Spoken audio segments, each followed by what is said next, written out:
Hello everyone and welcome to another episode of Anti-Order. My name's Josh Cav and in this episode we are going to reassemble the V14 that I took over the edge at the Wongetti Trail and absolutely, I wouldn't say destroyed it, but damaged it significantly. Anyway, I have since ordered parts for this machine and they have all arrived.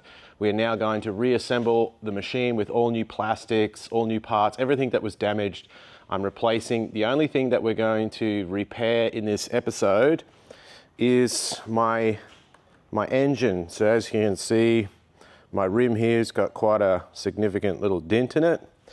So we're going to use a press to press that out. My plan is I'm going to basically get a piece of timber, cut it to some sort of shape in here, and then press it out, and then press this lip back down flat again. Try get this rim as perfect as we possibly can. Now guys, if you like this sort of content, I do EUC riding and adventures and all that sort of stuff. Please give us a like and subscribe to the channel. Also, I've got another channel, Mechanical Warriors. I'm wearing this shirt today and also my hat, check it out.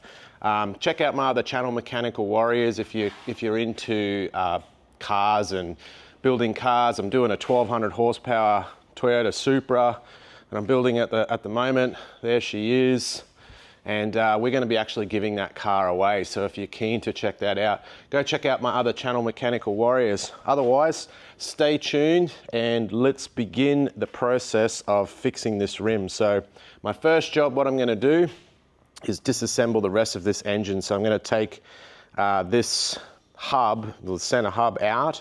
So I've just got the rim here. And there's also some modifications I want to do to this wiring. In the last episode I showed that, see these wires, see how they can move? This is no good. The vibrations on them wires will eventually rub the coating off them, and then they can short and this engine will be dead. We don't want that. So I'm going to basically coat them in some form of epoxy resin. Not 100% sure which one. I'm thinking a silicon-based epoxy resin. Hopefully I can get something like that today from the shops. I'm going to try J-Car or somewhere like that, electronics store, see if they've got something that can help me out. Otherwise, once I've fixed that stator and fixed this rim, we'll reassemble this motor and then get the rest of this wheel assembled back to brand new again. And then in the next episode, I'm going to complete the Wongetti Trail. So stay tuned and let's get into it. So guys, for any of the boring parts like undoing a stupid amount of bolts, I'm just going to time lapse it and put a bit of for you guys to listen to. So let's get stuck into it and disassemble the rest of this motor.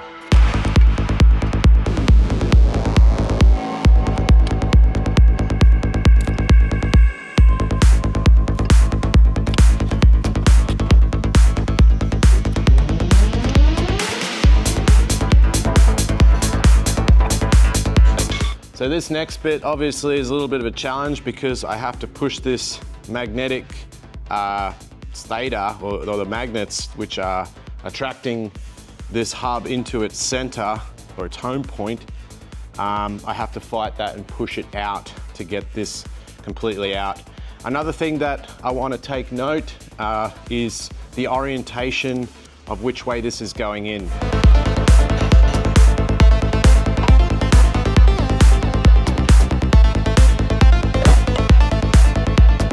There we have it guys, check it out. I'll press this other side out at a later date so that we can see both sides of the stator and cover all these cables, which from the looks of it, it doesn't look like, let me just take the camera off and show you guys a closer look. So from the looks of this, on the underside, doesn't seem to be any cables on that side. So maybe I won't press this bearing out. There's no need to, from the looks of it. So we'll just epoxy coat these sides. And the goal is basically we just don't want any movement in these cables at all, because you can see these ones, they're not too bad, but there is still a little bit of movement here. And obviously this motor comes into the full force of all the vibrations and bangs and hits that the wheel encounters. That obviously there's no shock absorption on this part of the motor. So these cables really need to stay seated in their position and not move around and wear their protective layer off. So we have our rim off now. Yeehaw. Let's begin the process of pressing out this thing. Look how bloody whoop, whoop.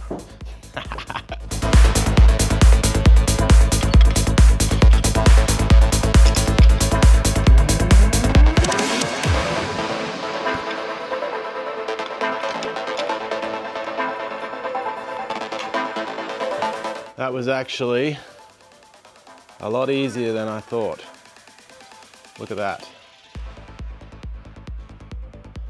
Perfectly round again. There's not even a, there is the slightest little, just here.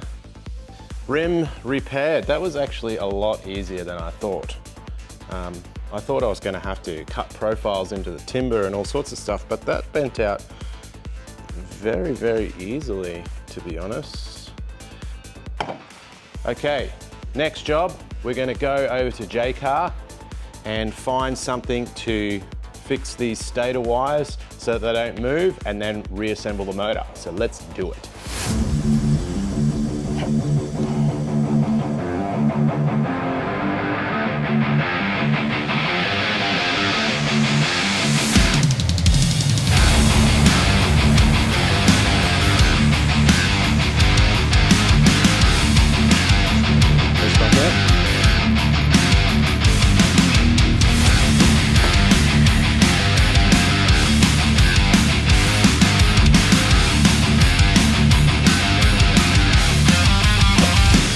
Okay guys, so the first thing I'm gonna do is basically reassemble this other side that I took out. And to do that, I've got to clean out all of this old sealant here and put new sealant down. And then I'm gonna put this side back into the wheel, and then I will apply my epoxy on here. This stuff takes 5 hours to dry, so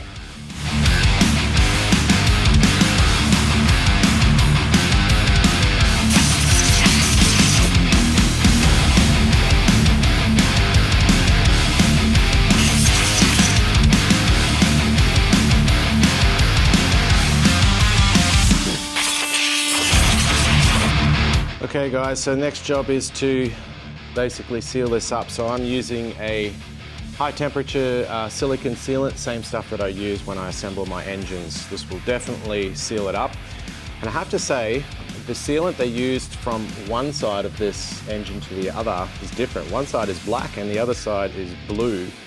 And this stuff, the blue stuff, seems to just fall off relatively easy just by rubbing it with your fingers. So I don't really like that type of sealant. I think that would fail quicker than something like this.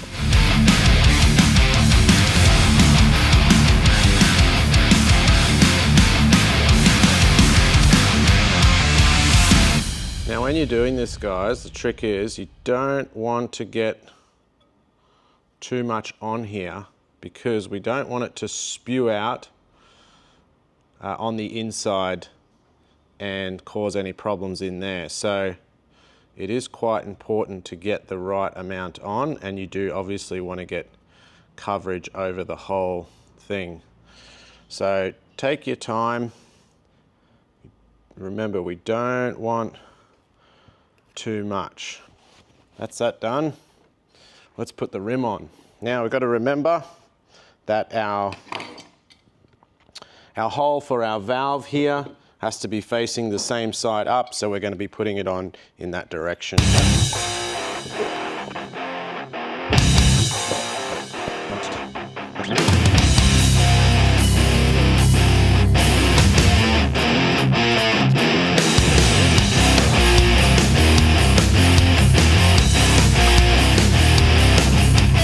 Okay guys, next part of this is to basically making sure that's spinning all right, which it is. Next part of this is to apply this epoxy around our stator wires and make sure that everything stays solid and nothing is moving. And then we're going to, same deal, glue this other side back on and our motor will be complete and we can continue with the rest of the assembly.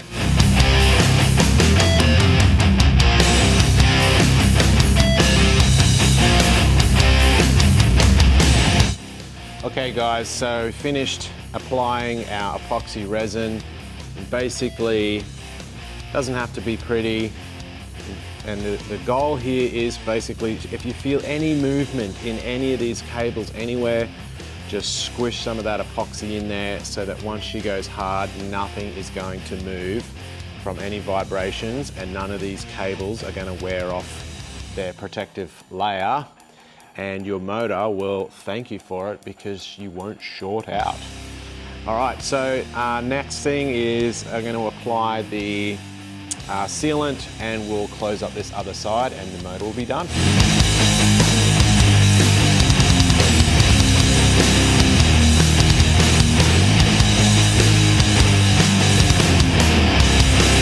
All right, there we have it guys.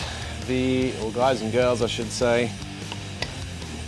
The motor is fully assembled and ready to be put back on to the wheel. Well, that is the wheel, all of them bits and pieces there. So let's begin reinstalling everything and putting this wheel back together.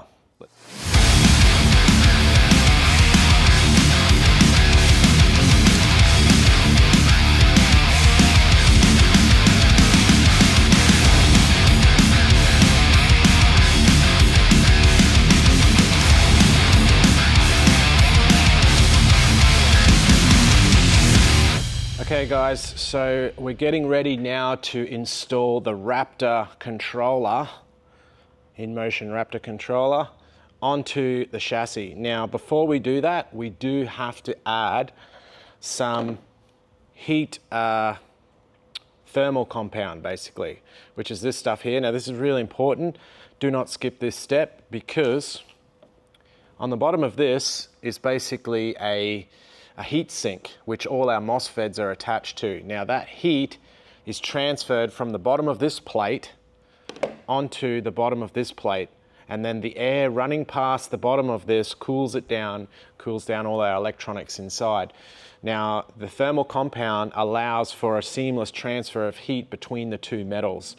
And if you don't have that in there, these MOSFETs potentially might not cool down quick enough and you could burn out your Raptor controller. So make sure you add your thermal compound. So let's put it on and whack this Raptor controller in.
Okay guys, so I have finished putting this thing back together basically as far as I can. And the reason why is because of this case here. When I was screwing it in, all of these pieces just basically just crumbled and fell away, like just absolute garbage. I bought this from AliExpress, and they did actually advertise that this was a genuine piece, but I don't know about that.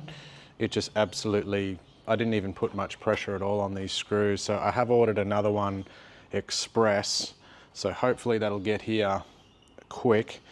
But basically from here, this basically gets bolted on. You can see I've had a go at trying to repair it with some putty there. That I'm gonna have one more attempt at it because these screws here are just not holding.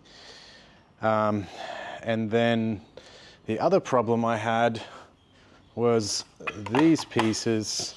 They sent me 2 of the same side. So how frustrating is that? So can't put them on, can't put the top on, can't put this on. So we basically hit a roadblock.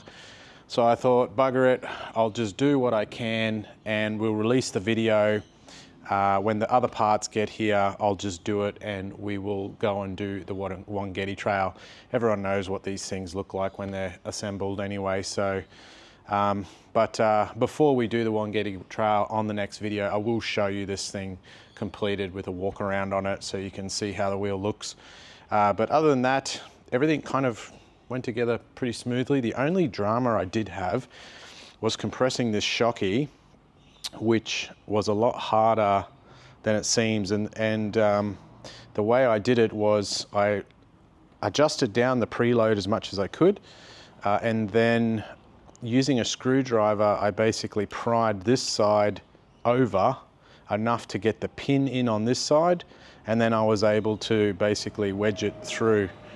Obviously, you're supposed to use a spring compressor, which I don't have one that would fit that particular size spring. So we had to just try and do what we can to get it working. So anyway, wheels together. I'll show you it working.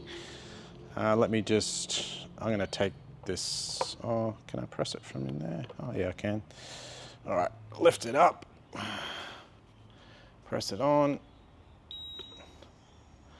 can see she's on 63%, and obviously she's working, which is great. Just turn that off. So apart from these few things, and I want to make sure this is right because this is obviously has a water seal that goes around this edge, and that's the last thing we want is water getting into them electronics and buggering my wheel. So anyway, that'll be it for this video.